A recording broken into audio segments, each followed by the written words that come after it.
अस्सलाम वालेकुम नाज़रीन, मैं हूं आपका मेज़बान आरिफ भट्टी और आप देख रहे हैं लाहौर 24 न्यूज़। नाज़रीन, आज मैं मौजूद हूं ऑडिट एंड अकाउंट सोसाइटी में, जहां पर मेरे साथ मौजूद हैं न्यूली मुंतखब जनरल सेक्रेटरी अदील गुज्जर साहब। इनसे गुफ्तगू करेंगे और जानेंगे कि मुंतखब होने के बाद इन्होंने तरक्याती काम कितने किए हैं और इनका आगे क्या लाया अमल होगा सोसाइटी के तरक्याती काम में। अस्सलाम वालेकुम सर। अस्सलाम वालेकुम। दिल गुजर साहब, सबसे पहले तो आपको लाहौर 24 न्यूज़ की तरफ से और उनकी टीम की तरफ से आपको बहुत बहुत मुबारक हम अब देना चाहते हैं, तो आपको बहुत बहुत मुबारक हो। जी, बहुत शुक्रिया। इसमें तमाम दोस्तों और मेंबरान और सबसे पहले अल्लाह ताला का शुक्र है कि उन्होंने हमें इस कामयाबी से हमकिनार किया। और मैं भी आप लोगों का शुक्रिया अदा करता हूँ। आपने पूरे इलेक्शन के दौरान हमारी एक पॉजिटिव कवरेज की और तमाम हक़ाइक़ को सामने लेकर आए, तो शुक्रिया, थैंक यू आपका। अच्छा दिलगुजर साहब, नाज़रीन और अपनी सोसाइटी के लोगों को बताएं जिन तक आपकी ये बातें नहीं पहुंच सकी, जो आपने तरक्याती काम अभी शुरू किए हैं उसमें क्या क्या आपने अभी तक काम किए हैं, वो ज़रा नाज़रीन को बताइए। जी, इसमें अल्हम्दुलिल्लाह इलेक्शन जीतने के बाद हमने तकरीबन अब मेरे ख़्याल से ये तीसरा हफ़्ता हमारा चल रहा है।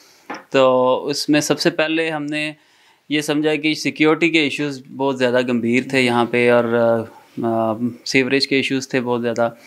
उस पे सिक्योरिटी के हवाले से हमने चारदीवारी का काम टोटल स्टार्ट कर दिया हुआ है और हमने सिक्योरिटी कैमरास जो हैं वो इसकी इंस्टॉलेशन भी स्टार्ट कर दी है और अभी 1 वीक हुआ है काम स्टार्ट हुए और 10 से ज़्यादा हमारे कैमरास लग चुके हैं और हमारा प्लान है इसको 20 से 30 कैमरास लगाए जाएं और हर उस पॉइंट के ऊपर जहाँ पे लोगों की गैदरिंग होती है, जो एंट्री पॉइंट्स हैं, इनको कवर किया जाए ताकि कोई भी अनहोनी या कोई मिसहैप हो तो उसको हम कैप्चर कर सकें।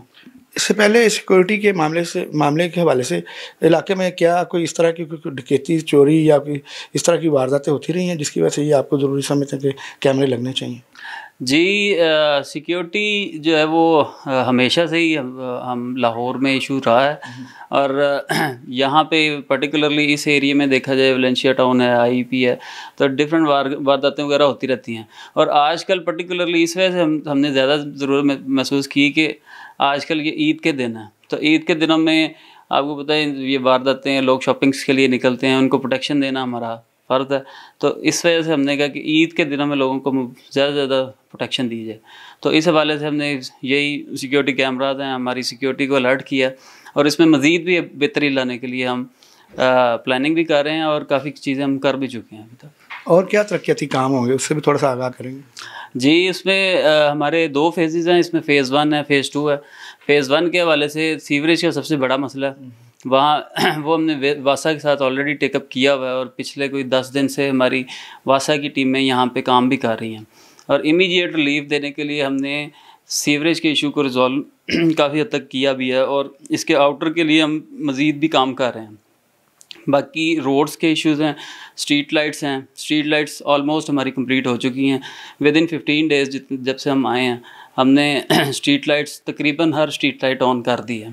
इस टाइम स्ट्रीट लाइट्स का कोई इशू नहीं है। बाकी जो लॉन्ग टर्म डेवलपमेंट्स के चीज़ें हैं, रोड्स का काम है और सीवरेज के इश्यूज़ हैं, वो आप देखेंगे अगले 2-3 माह में इंशाल्लाह हम इसको विदिन 6 मंथ्स इसको कंप्लीट करेंगे। अच्छा, आपने इलेक्शन जीता, माशाल्लाह बड़ी अच्छी लीड से जीता है, और क्या कहेंगे जो अपोजिशन का किरदार है वो क्या है इस वक्त? अपोजिशन, आपने भी उनकी कवरेज की है, तो हमने ये लोगों ने और आप लोगों ने भी ये देखा है और हमारे मेंबर्स ने हमारे साथ प्यार किया है। इसका ये सबूत है कि हम मोर देन 50% वोट्स उनसे ज़्यादा लिए हैं, मतलब 400 की लीड है, जो बड़ी विजिबल लीड है और अभी भी अपोजिशन तो यही कर रही है कि ये रिज़ल्ट ठीक नहीं आया या ये हमारे ख़िलाफ़ वो हाई कोर्ट तक गए, तो वो वहाँ पे भी अभी भी ये कोशिशें कर रही हैं कि किसी तरह इनको हम पुलिंग करके इनको नीचे ले आएँ। लेकिन अल्हम्दुलिल्लाह अल्लाह ताला का साथ हमारे साथ है और हम हर तरीके से यहाँ पे सेफ हैं और मेंबर्स ने हमें अपनी यकीन दहानी दिलाई है वोट की सूरत में। तो आप देखेंगे इंशाल्लाह ये तरक्याती काम भी होंगे और हम अपना 3 साल अब दौर भी पूरा करेंगे इंशाल्लाह। अब जब आप इलाके में जाते हैं, लोगों को विज़िट करते हैं, तो जो आपके यहाँ पे रिहायशी हैं सोसाइटी के, उनका क्या रवैया आपके साथ? अल्हम्दुलिल्लाह बहुत अच्छा रिस्पॉन्स देते हैं। एक तो उन्होंने वोट्स भी दिए हैं और अब हमारा फ़र्ज़ है कि हम उन्हें रिटर्न करें और अब हम इंशाल्लाह उनके मसाइल सुनते भी हैं। वो हमें बताते हैं कि जी ये हमारे मसले मसाइल हैं और उनको हम हल करने की कोशिश करते हैं। तो बड़ा दोस्ताना माहौल है और सारे हमारे यहाँ पे बहन भाई हम फैमिली की तरह रहते हैं। तो हर बंदा हमारे साथ शेयर भी करता है जो चीज़ें को मसले मसाइल होते हैं। तो इसी तरह के हम एज अ फैमिली यहाँ पे रह रहे हैं और उन लोगों का भी यही मकसद है कि यहाँ पे काम, और हमारा भी यही एम है कि हम काम करें आगे। तो अपोजिशन आप काम कर रहे हैं, बेहतर है, लोग आपको पसंद भी कर रहे हैं, लेकिन अपोजिशन जो है कोई रुकावटें तो नहीं आपके काम में डाल रहे हैं अभी? नहीं, अल्हम्दुलिल्लाह अभी तक तो कोई इस तरह का अपोजिशन की तरफ से कोई वो नहीं है। लेकिन बैक एंड पे आपको पता है वो चलते रहते हैं। सेक्रेटरी कोऑपरेटिव के पास इस टाइम वो गए हुए हैं कि जी ये रिज़ल्ट ठीक नहीं आया। बाकी हम काम करेंगे, अवाम हमारे साथ है, तो फील्ड में हमें कोई अल्हम्दुलिल्लाह कोई प्रॉब्लम नहीं है। हम काम करवा रहे हैं और काम करने वाले को कभी भी कोई टेंशन नहीं आती। बिल्कुल ठीक है, अवाम आपके साथ है, काम करने वाले को हमेशा फ़तह मिलती है, जीत मिलती है और इज़्ज़त मिलती है। तो आप अभी क्योंकि ईद के दिन करीब आ रहे हैं, तो आप अपनी सोसाइटी के लोगों को, मुल्क पाकिस्तान को ईद मुबारक का छोटा सा मैसेज कहना चाहेंगे?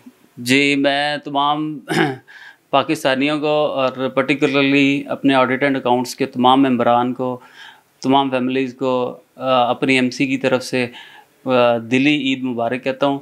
अपनी खुशियाँ अपनी फैमिलीज़ के साथ मनाएं और हमें भी अपने दुआओं में याद रखें और इस सोसाइटी की फलाह बहबूद के लिए और इसकी तरक्की के लिए भी दुआ करें।